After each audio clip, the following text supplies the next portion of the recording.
Check 1 2. Once again, please. Check 1 2. 1 2 3. Everyone good? All good. Thank you.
Good afternoon, everyone. My name's Fred Kemp. I'm President and CEO of the Atlantic Council.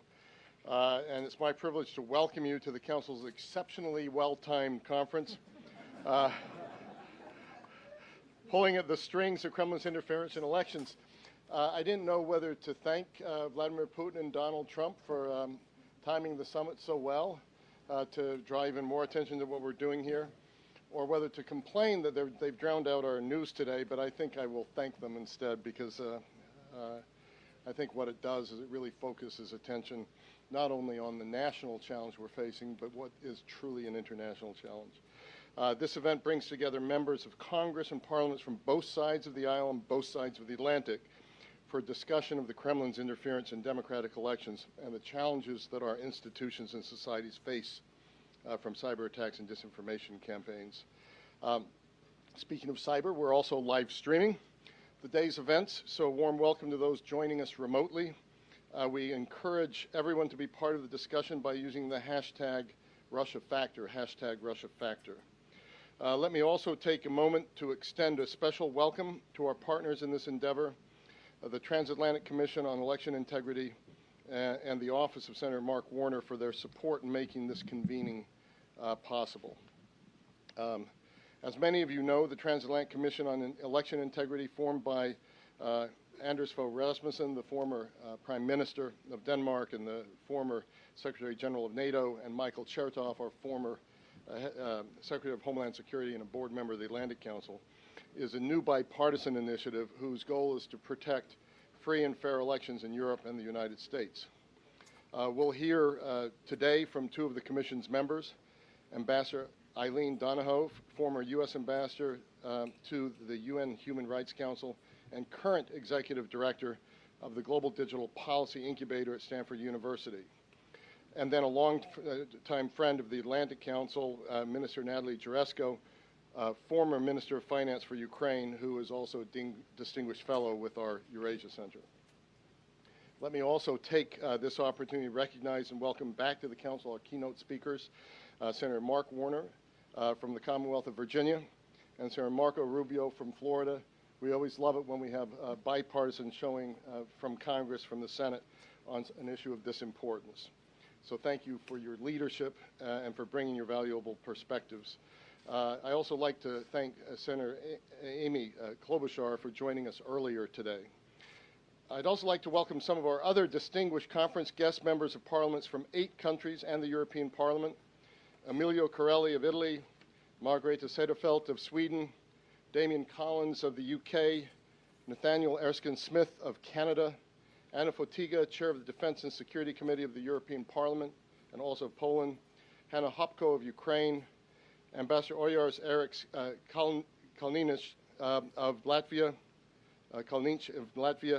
Jan Lipovsky of the Czech Republic, Ian Lucas of the UK, Minister Kate Pentus-Rosimannus of Estonia, and Bob Zimmer of Canada. It's an incredibly impressive group of legislators. So thank you all for traveling here, some from quite far away, to share your knowledge and experiences. For years, Russia, under Vladimir Putin, has engaged in activities aimed at destabilizing democracy in Europe and the United States. The Kremlin leverages an asymmetric arsenal that includes cyber attacks, online manipulation, and disinformation campaigns to influence the outcome of democratic elections and the operation of democracy more generally. Its meddling requires Western governments, civil society, and the private sector to take concerted and coordinated and ongoing steps to build resilience and resistance against disinformation campaigns and election interference.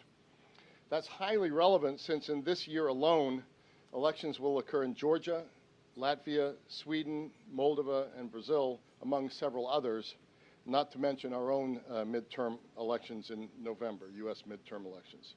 So we've convened a distinguished group of leaders to discuss long-term strategies and tools that we together must use to begin to implement resilience of democratic nations to future such actions. Very briefly, let me tell you what the Atlantic Council has done to track and expose the Kremlin's networks of influence since 2014. We've done reports like Hiding in Plain Sight, which used open source information to expose Russian soldiers in Ukraine's east, and Democratic Defense Against Disinformation, which laid out recommendations for governments, platforms, and civil society to fight back. The Kremlin's Trojan Horses series exposed Kremlin networks of influence in France, Germany, Greece, Italy, Spain, and the UK. And then we've done transatlantic convenings, including last year's Disinfo Week and Strategic Communications Forum, which we will host again in October this year. And then we did a Berlin 360 Open Source Summit, where we brought together citizen activists and journalists from all over to train them in the skills that we've developed ourselves, particularly through our Digital Forensic Research Lab, the Council's most cutting-edge initiative, which works 24/7 to track, expose, and explain disinformation through the work of digital Sherlocks. Earlier this year, they teamed up with Facebook to protect election integrity across the globe. In addition, last month, our Eurasia Center launched the Disinfo Portal, an interactive online guide to learn about the Kremlin's disinformation campaigns. The portal, which features over 30 partner organizations and over 125 experts from the U.S. and Europe, further cemented our commitment to this set of issues. And it underlines what the Atlantic Council is really about on everything we do, which is we're stronger working with allies. This work is helping us understand the challenge we face from malign state actors, and not just Russia, so that we can not only counter it, but also build bridges to a more resilient future. So, to kick us off for our work today, I have the distinct pleasure of welcoming Senator Mark Warner and Senator Marco Rubio to our stage for discussion, which will be moderated by Jill Doherty, former Foreign Affairs correspondent at CNN. Senator Mark Warner, and Jill, why don't you come up here as well? Thank you.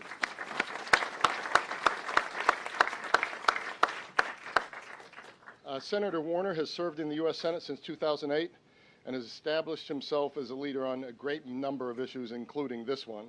He is the Vice Chairman of the Senate Select Committee on Intelligence and a member of the Committees on Finance, Banking, Housing, Urban Affairs, Budget, Rules, and Administration. We've had several phone calls and chats on this set of issues, and I thank you for your initiative that encouraged us to host today's interparliamentary discussion. I also have the pleasure of welcoming back to the Atlantic Council Senator Rubio, who was first elected to the U.S. Senate in 2010. He's a member of the Senate Select Committee on Intelligence as well, and also serves on the Committees of Foreign Relations, Appropriations, and Aging. Prior to his election in the U.S. Senate, Senator Rubio served as Speaker of the Florida House of Representatives from 2007 to 2009. And leading today's chat is Jill Doherty, who was a foreign affairs correspondent, as I said, for CNN for over 3 decades, including a decade as bureau chief in Moscow, which I think is pertinent for today. She currently hangs her hat as a fellow at the Kennan Institute, where she is researching the use of Russian media and soft power to achieve foreign policy objectives. So with that, Senators, Jill, the floor is yours. Thank you very much, Ben. Okay, so everybody can hear me, I take it, okay. What timing? I'm sorry? Okay, so if you can keep phones down. And here we go. What timing, as Fred said, incredible. I think maybe what we ought to do is start with the breaking news and then go into the larger discussion, which is really the important thing long term. What can be done about all of this interference? But beginning with the news conference, which I hope most people saw, or at least sections of it, essentially for me what stuck out was President Trump saying that, well, he did not side with U.S. intelligence. He basically accepted or let that denial by President Putin stand, which is, no, we didn't have anything to do with it. So just taking that point, could you give us a couple of minutes of your reaction to that, Senator Warner? I think President Trump's actions today were outrageous. The President of the United States sided with Vladimir Putin over the unanimous assessment of the American intelligence community, over the bipartisan conclusion of the Senate Intelligence Committee, over the acknowledgement of Facebook, Twitter, YouTube, the social media platforms that Russia manipulated their platforms, and sided with, again, Putin over our allies who came from Canada and across Europe to share how we can prevent this kind of Russian interference on a going forward basis. I think in the coming days, there will be time for all of us to stand up and say, which side are we on? And I'm hopeful and confident that in the Senate, we'll continue to follow this threat, continue our investigation, and make sure that the American public gets the whole truth. It was a pretty remarkable day. Senator Rubio? Well, I would add what the president said today is not accurate. The intelligence community has assembled probably an unparalleled amount of evidence in regards to the Russian, not just efforts to interfere in 2016, but ongoing efforts to interfere in American society. And it's not limited to the territory of the United States. These are efforts they undertake in many other parts of the world. Many of the countries that have been affected by it are represented here today by elected officials in those jurisdictions. I'm only going to comment on the press conference. I wasn't in the meeting. None of us were in the meeting. We don't know what was addressed in the meeting or what was raised. But all I can speculate is that there is an effort underway to sort of figure out if by being nice to Vladimir Putin, there is a way that we can establish a better working relationship, which in a perfect world would not be a bad thing between two nations that possess 90% of the world's nuclear weapons.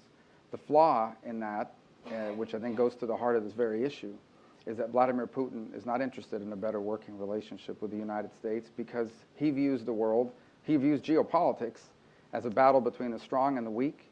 He believes that at the end of the Cold War, the West, and in particular the United States, that was strong, took advantage of a weak Russia. He intends to reestablish Russia as a global world power on par with the United States. And he doesn't believe in win-win scenarios. He believes in zero-sum. And therefore, he thinks the only way to make Russia stronger is to make America weaker. And these election interference efforts are a part of it. And you have to understand that. Any policies that are not built on that reality, and I would say any rhetoric that's not built on that reality, is destined to be counterproductive, perhaps dangerous, and most certainly fail. And so, again, I think that is a really clear, we have to take the partisan, this was not a partisan interference. This was an effort to have happen what has happened, which is an America that 2 years after the election is still having this issue dominate and divide us. This was their goal. This was the primary objective of Vladimir Putin, was to sow permanent instability in American society and political culture so that we're so busy fighting each other, we don't have time to take him on as a threat. Mm-hmm. Let me just add, if Mr. Trump wouldn't stand with American and Western institutions and stand with his own intelligence community assessment in public, who knows what he might have agreed to in private. And it was one of the reasons why so many of us felt that making sure that he pressed this issue, that he needed not to have a one-on-one meeting, but needed to have other Americans in the room so we could get an accurate readout of what really happened in that over 2-hour session. Let's stand back. Okay, if he did that, if he at least publicly is saying, I don't agree, or I can't really say, the President of the United States has all of the information that any person in the world could ever ask for. He has intelligence, he has any type of fact that he wants, he can get. So let's forget about him for a minute and just go back to what you two gentlemen know as senators. Is there any doubt in your mind about the interference? And I know that some of it you cannot share with us because of security concerns, but do you have an understanding of the, let's say, the size or the magnitude of that interference? Yeah, I take you back to October of 2016. I was running for re-election, and these whole WikiLeaks issues were coming up, and I said I wouldn't talk about it because it was the work of a foreign intelligence agency at the time. I still think, well, we may have been aware of who it was. I wasn't clear yet how that would be classified, but I've never had any doubt. As far as the scale and the scope, that's an ongoing effort. It's broad enough, large enough, and impactful enough for us to be sitting here with you today, in my view, and I think Mark would agree, not just to tell you it happened, but that I believe it will happen again. Whether it's in 18 or 20 or in the future, I don't think this is the last time we're going to deal with these issues, and in fact, I think they're going to get better at it. And we know 3 things. We know that Russia hacked in to both political parties and then released selective information on one party, on the Democrats, to try to help Trump and hurt Clinton. We know that Russian agents scanned or penetrated over 20 states' electoral systems.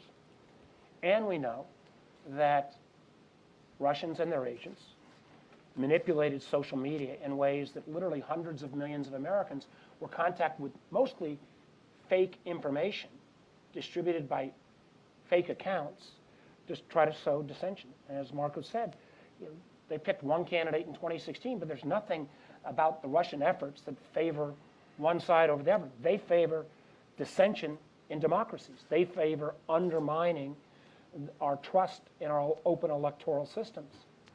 And we've done a kind of a back of the envelope analysis. And if you add up all the money the Russians spent in our elections, in the Brexit vote, and in the French presidential elections, you add that all together, it's less than the cost of one new F-35 airplane. So if we're talking about 21st century conflict in the cyber domain and the misinformation and disinformation domain, I think we're seeing the opening shots of what's going to be an ongoing struggle.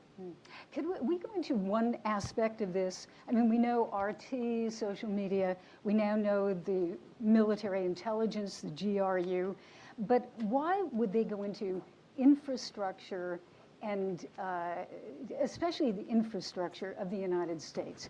But what is the ultimate purpose for that? Because they appear to have not done anything malign specifically, but they got in there.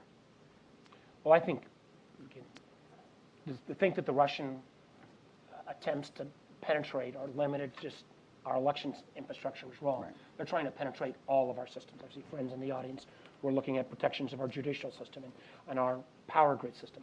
The vulnerabilities we have in the cyber domain. I see colleagues from the Ukraine where we've seen the power to interfere and shut down a power grid. I think in our election system, and remember we have a very bifurcated, trifurcated election system, federal, state, local. People think about, well, they didn't go in and change a vote total that we know of. Well, at the end of the day, you don't need to change a vote total. If you go upstream and look at the fact that in America, 90% of all the voter files are controlled by 3 companies. What happens if they penetrate those companies and certain people are left off a registration list? You just simply need to actually seed distrust and faith in the accuracy of the system for Russia to accomplish its goal. And remember, again, not to sound partisan, but I'd never heard prior to the 2016 election any American presidential candidate from either party, before the election even took place, be willing to question the legitimacy of our voting process. Those were the words that Mr. Trump said during the election process, which frankly comes right out of the Russian playbook. Let me just add to that on the election part. I'm from Florida. Some people might recall it wasn't that long ago, about less than 600 votes determined the presidency of the United States in Florida.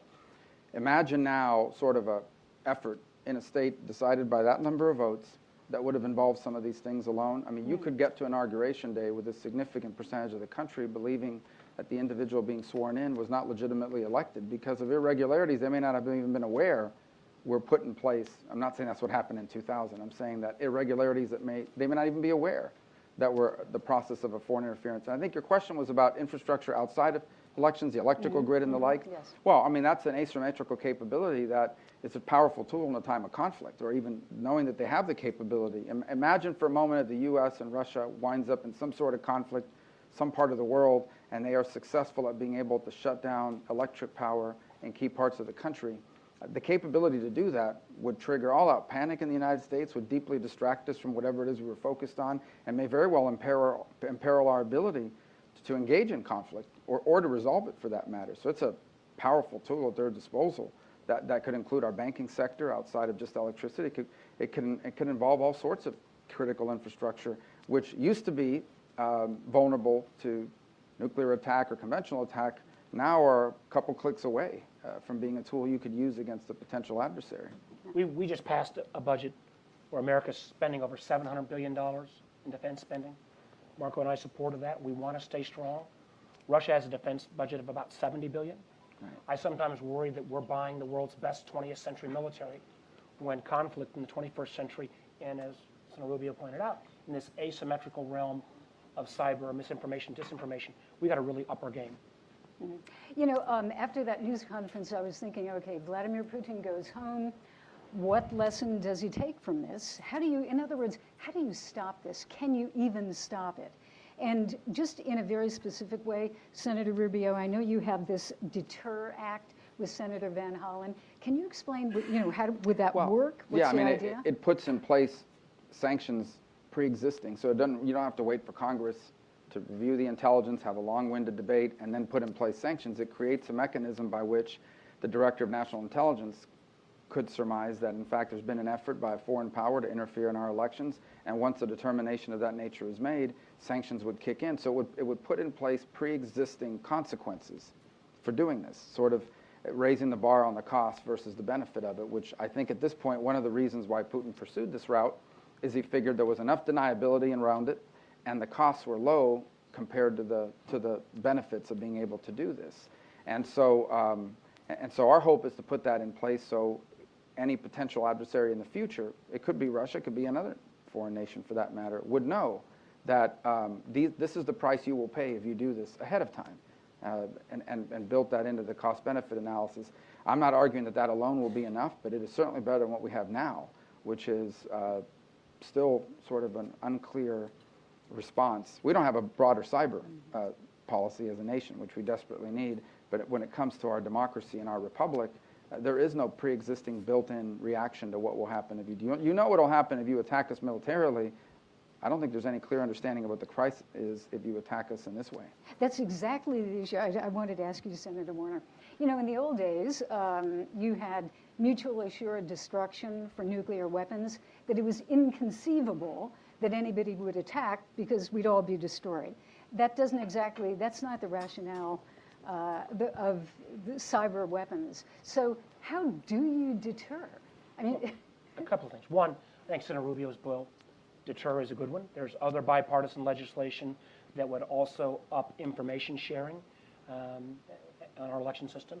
And our committee and others supported $380 million into the federal budget that will help states upgrade their voting machines to make sure you've got an auditable paper trail.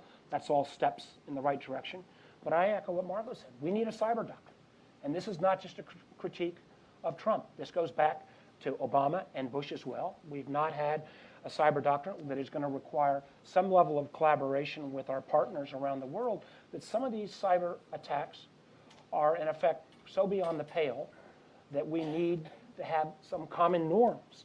And if a nation then intervenes in that kind of attacks, I don't want to draw the analogy to nuclear, but I draw the analogy to chemical weapons or landmines, you might have lower attribution standards in terms of being willing to strike back.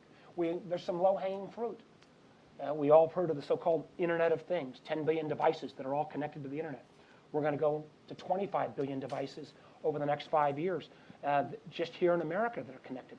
We ought to have a basic security protocol, at least for those devices that are purchased by the government, not some massive government regulation, but no embedded passcodes, some ability to make sure that these devices are not hackable, some, again, basic security concerns. That would be a step in the right direction. And I think, as well, we're going to need to articulate a cyber doctrine that not only talks about defensive cyber capabilities, but potentially the use of offensive cyber capabilities. like rules of war. Norms of behavior in a world where any nation state, or for that matter, even smaller group of dedicated individuals can inflict asymmetrical damage. It's not based upon how big your army is or how big your navy is.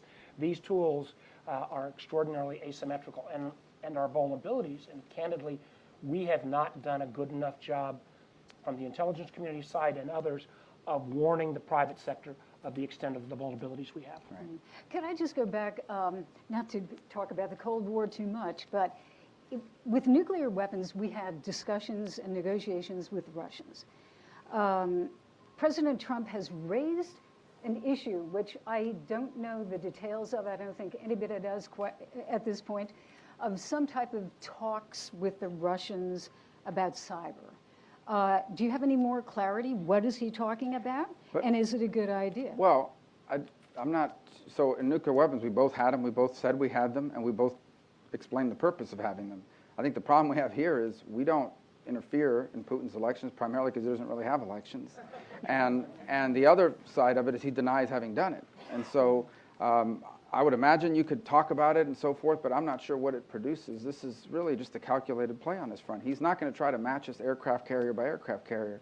But what he has figured is that one of the ways that I can weaken America is by driving what's already happening there, which is identify. They showed a great understanding of nuance. So I heard some people say on television it wasn't a very sophisticated operation. I would disagree in some respect. They did, as the effort went on, show some understanding of the nuances of American politics, sort of understand what the fracture points were in society and really try to exploit and drive them. I think also... I think he understood maybe better than the Democrats. Well, but beyond it, I would say it's an ongoing thing. I mean, you see it now in virtually any major sort of situation that arises domestically. We hear these reports of people out there pushing narratives to try to pit us against each other. We're already pretty much that way to begin with and always have been. So understanding how to exploit that, understanding, frankly, that the media likes sensational stories, and if you can leak information, the story's going to be about the information and potentially not about the source of it. I think understanding the political candidates, that this world of opposition research is a critical and built-in component of American politics, and if you could provide that to a candidacy, you could take your hands off and let them do the rest. So they understood all these sorts of things and participated in it, and that's going to be ongoing. I don't know how you confront it other than internally acknowledging it, so public awareness, obviously hardening infrastructure in terms of our voting systems and like. I think there's a role to play for government in all of that, but I think there also has to be an understanding among political candidates, society at large, and even the media, that without infringing on the First Amendment, some understand that sometimes the source of the information may be something you weigh when deciding whether to use it or not, because one thing the Russians have done in other countries in the past is they put out incomplete information, altered information, and or fake information. And if it's reported, if it's done strategically, it could impact the outcome of, I talked about deep fakes, that something hasn't, imagine producing a video that has me or Senator Warner saying something we never said on the eve of an election. By the time I prove that video is fake, even though it looks real, it's too late. And you know, that's already happening. People are doing it for fun with off-the-shelf technology. Imagine in the hands of a nation state. We have a lot to think about here because we're going to have an election here very soon, and another one after that, and another one after that. But it starts also with the acknowledgement of the problem. Right. And there's a lot of lessons that we heard from our Swedish colleagues today, from some of our Ukrainian colleagues, from our Estonian colleagues. And frankly, some of these nations are further along at educating their public about this information they receive over the internet. When over half of the Americans get their daily news from Facebook, you know, it's hard to say that within the realm of social media, they're not media companies in themselves. And there's a whole host of questions that we need to ask in terms of, you know, should you have a right, for example, to know whether you're being contacted by a human being versus a bot or an automated account? Should you have the right to know geolocation of where a post originates? Somebody who says they're Marco from Miami, but it's actually Boris in St. Petersburg. If it pops up that it's not originating in Miami, St. Petersburg, Florida, or St. Petersburg, Russia? But you know, look, one of the main laws, however, in supposedly protecting Americans from fake news goes back to 1938 and Nazi propaganda. It's the foreign agent classification, which RT, the Russian broadcaster, has been forced to acknowledge that it's a foreign agent. That seems like, you know, 200 years ago. It's completely outdated. Shouldn't some of the laws be updated to protect Americans? Or can you even, let's put it that way, in this world, this is not 1938, with sources coming from all over the world, how can you even begin to try to protect Americans from fake news? What you've got to start is an informed debate. You know, when Mark Zuckerberg came to the Congress recently, I'm not sure that was an informed debate other than demonstrating how little many of my colleagues knew about the internet. But we need to have a serious discussion, and it's going to be a discussion that's not just taking place in America. What we heard from our colleagues today, our friends in the UK and Canada are looking, for example, a lot at these issues. And I don't want to kneecap any of these great American innovative companies because, candidly, right behind them, there are Chinese counterparts that even have less restraints on them. But having a discussion about content in terms of what's called Section 230 exemption, having discussion about geolocating, having discussions about authentication of identity, having discussions about the ability, if you want to move from Facebook to another social media platform, the ability to move all your data, including your cat videos, in an easy way called data portability. You know, I don't have it come with a clear-cut solution set, but this is a debate that's not going away. And what my appeal to our friends in Silicon Valley is, you got to work with us, because if you leave it to Congress on alone, we will screw it up. And I would, if I could just add, I don't have any cat videos, by the way, but do you have cat videos? I don't have any All cat right. videos, But but Fred does. but on the broader issue, I mean, we can explore what public policy can do, what these platforms can do internally, but I think there's also a societal responsibility here, and again, which has left us vulnerable to this, and that is the increased segmentation of American news consumption. Increasingly, more and more Americans are getting their news and/or information from sources that tell you you're right. And so that sort of a growing isolation from one another and from society at large has left us incredibly vulnerable to news that may sound, outside the realm of the possible for one group, but may sound totally reasonable for someone who's been getting news that's kind of fairly consistent with it all along. I don't know what government could ever do about that. I do think we as a society have an obligation to, at a bare minimum, ask ourselves before, just because it's on the internet doesn't mean it's true. And I do think that's something that we have to grow up as a society and begin to confront as well. Point out what Mark was talking about is that literally we've seen from the platform companies algorithms, doesn't matter whether you're on the left or on the right, you read one story and the next story has to be more outrageous to generate more clicks. So we've got to protect the First Amendment, but there could be greater kind of even academic transparency into some of these algorithms in terms of what kind of human behavior they're driving. So again, we're not going to come up with a perfect solution set, but the notion that this issue is going to go away, as Marco indicated, when we're talking about, we're still trying to get our arms around what really is 2016 technology, somebody misrepresenting themselves with a fake account. And when we move into deep fake technology, the ramifications that has not only to move elections, but to move markets and whole societies on a real-time basis is really frightening. Mm-hmm. You're getting into an area that I think is really important, and that's citizens. Education, making people more intelligent about how they get news, how they get information, and to be more discerning, buyers of information, consumers of information.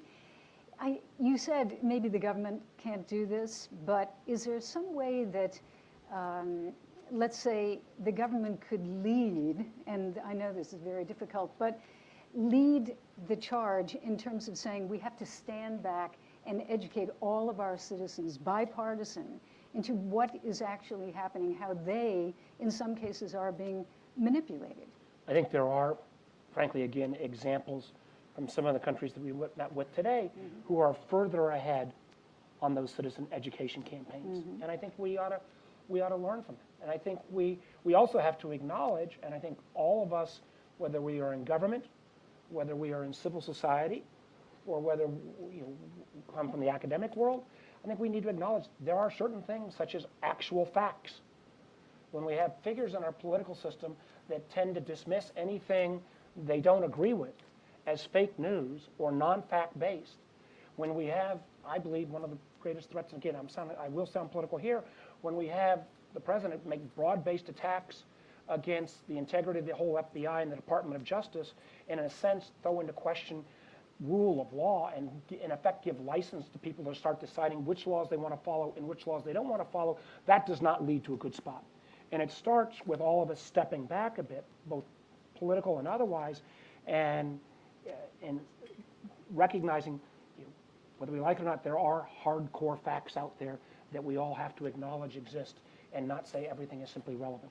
Yeah, and only add to that I think this ties into the broader reality that virtually every major institution in society has eroded in the eyes of the public on its credibility.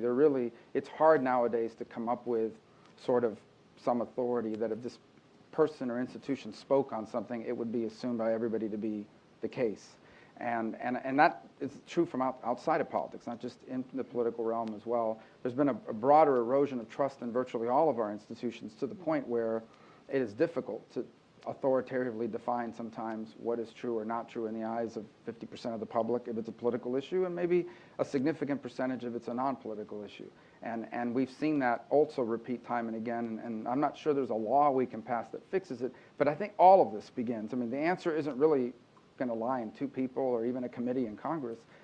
It's going to have to involve a broader societal collaboration over a sustained period of time to begin to answer some of these problems. I do know this, though. It all begins by acknowledging that it happened, acknowledging that it will happen and can happen again, and describing to people what they did. And that's why, to me, it's very important to kind of pull out the partisan element to say, you know, in my mind, and I think the evidence is going to prove to be pretty clear, Vladimir Putin's number one objective was not the end result of the election per se. His number one objective, he may have a preference, but his number one objective was to sow instability and doubt and to sow division in our society. And I think if that was the goal, and I believe that it was, he's been quite successful, because almost 2 years since that election, we are still deeply divided and at each other's throat over whether it even happened and how it happened. And if you're Vladimir Putin, you have to look at that and say, it cost me this little to get that much. And so, in my mind, he's going to do it more. But let me jump into Putin's mind for a second, because, you know, one of the things that I hear when I'm in Moscow is, how could little old Russia interfere in the biggest democratic election system in the history of the universe? How could we possibly do that? How would you answer that? I mean, they say it's absolutely patently ridiculous. I'd go back again to what actually happened, the facts. They broke into both political parties. They took information from the Democratic National Committee and information about Clinton advisor John Podesta, and through intermediaries selectively leaked it out at key times during the election. They scanned or broke into, and acknowledged by the Department of Homeland Security, 21 states at least election system. And in social media, while we initially thought that a lot of the attention was around paid advertising, the paid advertising was only the tip of the sword, or tip of the spear. They created a series of fake accounts that Facebook alone, just within their universe, acknowledged touched over 140 million Americans in the lead up to the election. Now, that's all factual, and what I think Senator Rubio and I are saying is the actual total budget for that on a relative basis is extraordinarily small, and I think the Obama administration was caught off guard and should have been more aggressive, and the American intelligence community was caught off guard and should have been more aggressive, and we can continue to relitigate 2016, and that's important that we get all the facts out, but what is as important, if not more important, is to make sure that we make sure it doesn't happen again in 2018 and 2020. And that's where, again, we can learn with our colleagues from around. Well, and when whoever it is that's saying that in Russia, I'd say three things. Number one, they were able to do it because it didn't cost a lot of money to do it.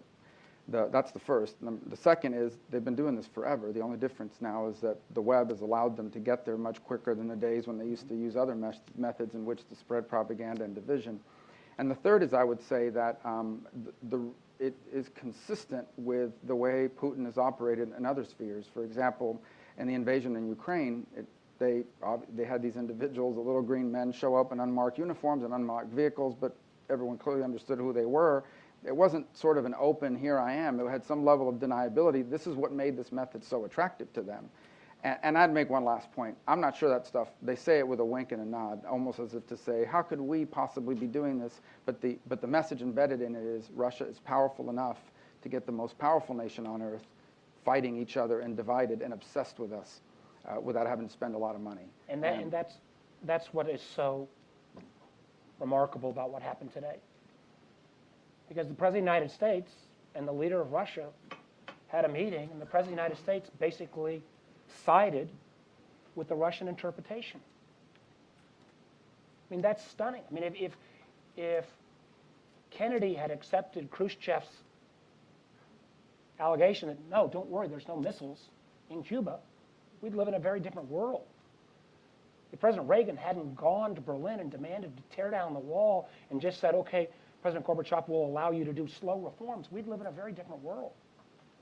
I think today, I hope and pray it's not the case, but I think today is the defining day, so far at least, of the Trump presidency. And I think the president came out on the wrong side. And I want to make two observations about the first one is, I think there's a misconception out there that President Trump has not also been hurt by all of this, and whether his administration or people around him don't acknowledge it or not. This whole episode of what's happened here has basically plagued the first 2 years of his administration. It's an ongoing thing. It continues to do harm to his administration, whether someone wants to acknowledge it or not, because it has impacted not just his ability to deal with Vladimir Putin, it's colored a series of other things, including our domestic politics.